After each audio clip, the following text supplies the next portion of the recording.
Peace, blessings, oneness. How are y'all doing? It's been a while, I know. Just wanted to get up here and just talk about something that actually happened to me, but I know it happens to everyone. Some would not like to admit it because they don't want to seem like loony bins. But I wanted to talk about when Spirit tells you to do something, you better do it right then and there, and don't play around with it.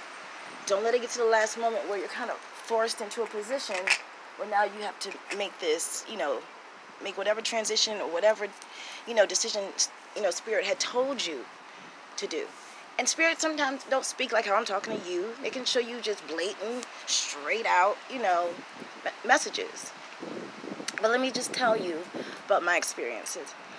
I'm at my mom's house right now because on Sunday night,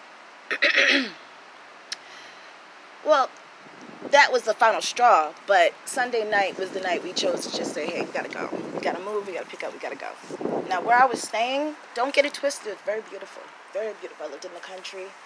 My nearest neighbor was probably 2.5 miles away, and being that I'm an empath, I can't be around a lot of big crowds because, the energy is too much. So to be out there was amazing in that sense.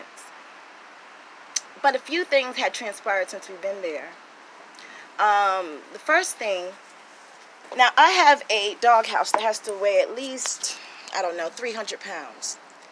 And it was literally behind our house. And it takes at least about 2 or 3 people to lift it. And the night before it happened, and I'm going to explain what happened, me and my husband heard absolutely nothing. Absolutely nothing. And then, someone just sent me a message. And then, the next morning we get up, I'm going out to let my dogs out, feed my chickens, do the daily routine. And that doghouse was flipped over, and it had to have flipped over at least about 2 or 3 times because it was literally at the back of my house. And that morning it was like farther away from my house. So we assumed, okay, maybe it was a bear. We do live in the country. We live in the Dismal Swamp. No bear tracks. Didn't think nothing of it. Just moved it back to where it needed to go. Kept it moving. But then we have a burn barrel because we live in the country. And when it's filled, it weighs at least about 100 pounds. That next morning, we come outside. The burn barrel, not only was it knocked over, but it looked like someone rolled it. So, again, me and my husband got up. We walked around. We looked. Again, no bear tracks. None whatsoever. And we know what bear tracks look like. We have had so many bears that would come in our backyard at night. So we know what they look like. Absolutely none. So that's when a light went off in my head, and I was meditating, and I said, something is just not right. Something is just not right. Now, I'm not making any of this up. Now, mind you, I want to say the next week. Now, I live literally in the middle of a cornfield. Like, you literally have to want to go to my house. Like, no one just accidentally says, ooh, I made the wrong turn. There is no wrong turn. Like, it's only one way to get to my house and one way out. So I'm sitting outside. I'm, again, with my animals. And this one lady pulls up. And I saw her when she was coming up because where we lived had a big, long, dirt path before you got to my house. So I saw her when she was pulling up, and I thought maybe she was lost or something more. And also because where we were living is like a home that my husband's boss owned and was letting us stay there. I just assumed, it was someone that knew the area because a lot of people will come. They'll come and say, hey, we killed a deer. Do you want this deer? Or, hey, do you live out here? Is it okay if I hunt? So I just assumed that's what it was. But then as the person got closer, I just saw it was, a woman. And she gets out the car and she says, do you live here? And I said, yeah, I've been living here since the summer. Not this summer, but last summer. And she says, oh, because I've been driving past this house, I never really see too many lights or a car or whatnot, which is crazy because I always have my husband's truck because I have to get my kids off the bus from the path. So I thought that was kind of crazy. But she was like, yeah, Spirit just kept telling me to come over here. And now that I see you out here, I just got a few things I got to tell you. And she says, then she asked me, am I Christian? And I said, well, I do believe in God, yes. But I'm more spiritual than I am religious. And she was like, okay.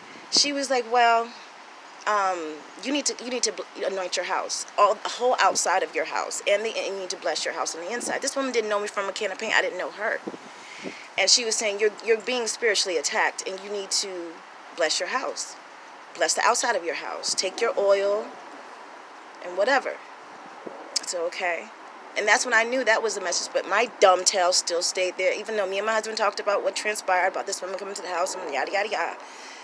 Not to mention, ever since I was a kid, I've always seen spirits. But they always looked like shadow spirits.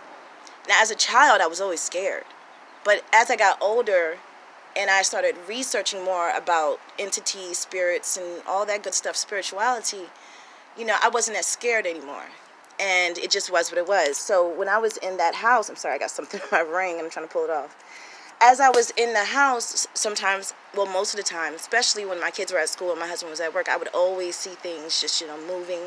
I always lose a lot of things. I know where I would place it. I go there, it wouldn't be there. A few days later, it's in that spot I just looked. So those are things that I would pick up and notice and whatnot. Still didn't resonate. And then, what was the last thing that happened?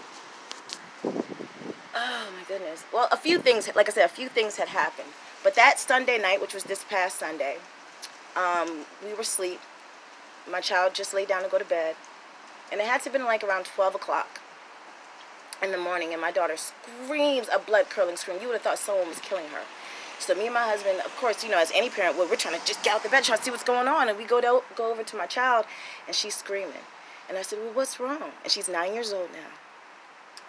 And she says, a mouse crawled right up on me.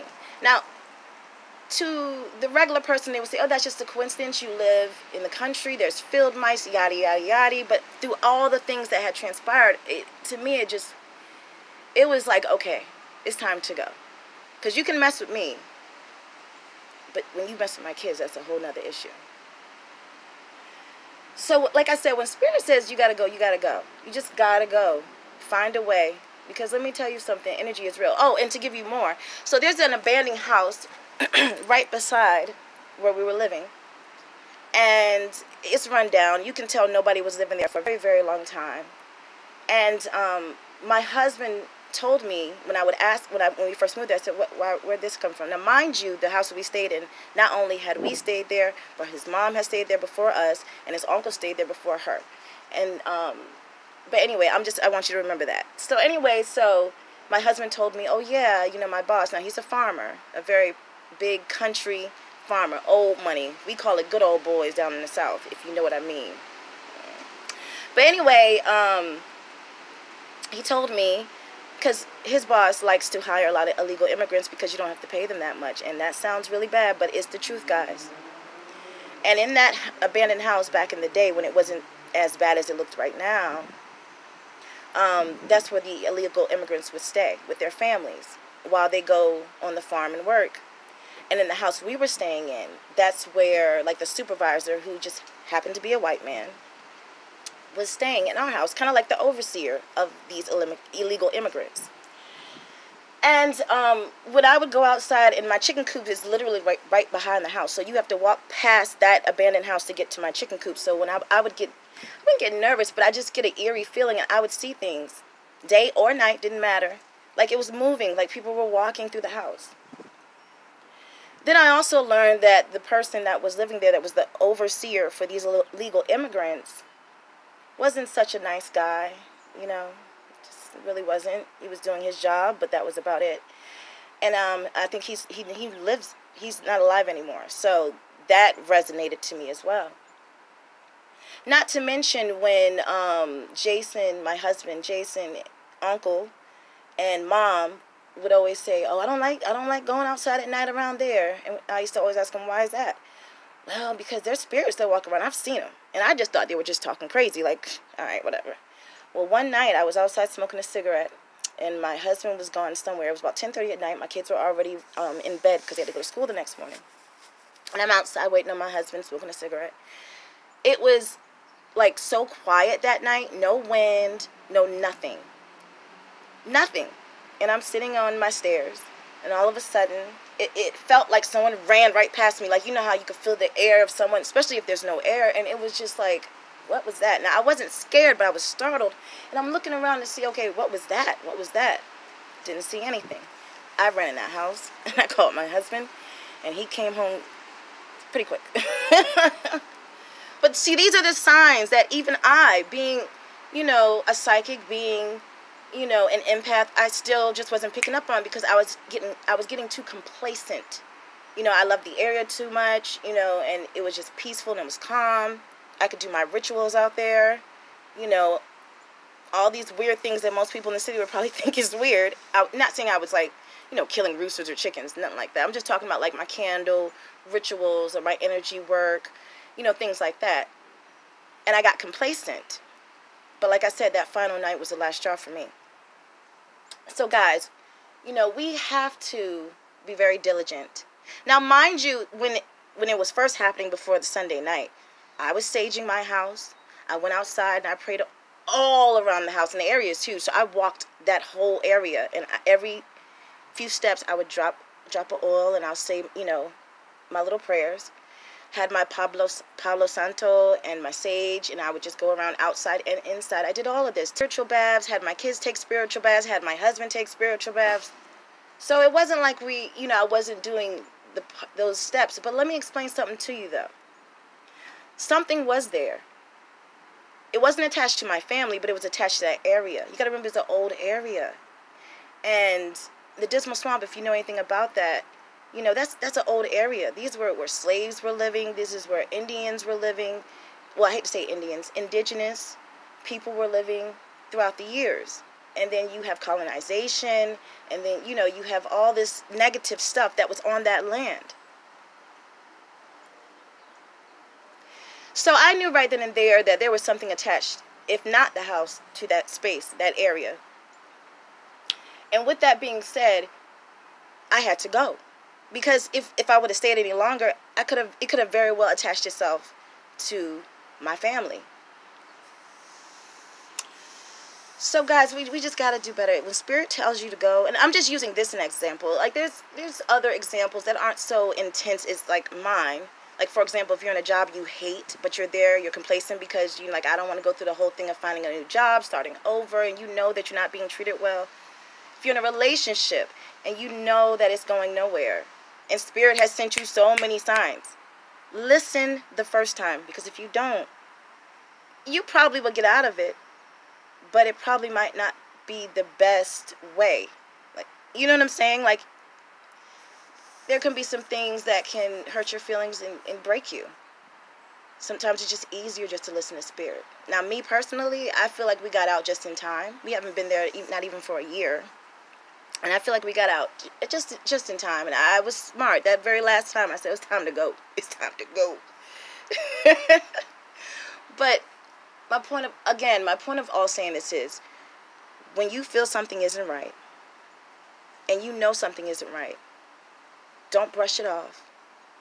Because that could be Spirit's way, your ancestors, your spirit guides, your angels trying to tell you, hey, this ain't for you.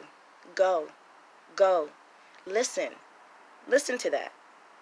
And don't you sit here in front and act like you don't know what I'm talking about, because you know what I'm talking about. You ever get that pit in your stomach, you go somewhere and you feel like this vibe, like, oh, it don't feel right. You better listen. And it happens the same way with anything. Spirit will come to you in so many ways, whether it be through angelic numbers, whether it be through dreams, whether it be through meditation, whether it be, sending people your way, like in my situation. It could be any way. Spirit's going to, whether it be like, you finding change on the floor all the time, and you can't understand why it changes on your floor all over your house all the time in these weird random spots at weird random times. That's Spirit's way of getting your attention, to tell you, nah, this ain't it. This ain't it. So, guys, and not to mention, oh my God, we are in this this retrograde that's not going to end until the 28th. Please shoot me now. I've been tried. Trust me, I have. Not to mention, we just had the full moon in Libra on the 20th. So all these different energies going around, Listen. Because your ancestors are your first line of defense. And 9 times out of 10, when you're getting those messages, it's probably from your ancestors. Listen to them. Because they can see things you can't see. And they know things that you probably aren't even aware of. So be very vigilant. Watch. And trust your gut. Trust your intuition. Something ain't right. Whether you're in a relationship, whether you're at a job, whether you go somewhere and you feel like something isn't right, listen to that. Because it's real.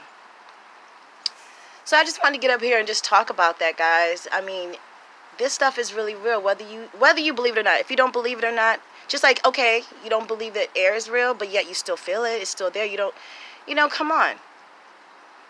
It's just as real as you and I. The only thing is, because we're stuck in our carnal mindset, we can't see anything spiritual. But best believe, those entities in that realm can see you. You might not can't see them, but they can definitely see you. And you got to also remember this too. We are energy. Everything is energy. Your house, your car, your socks, your clothes, it's all energy.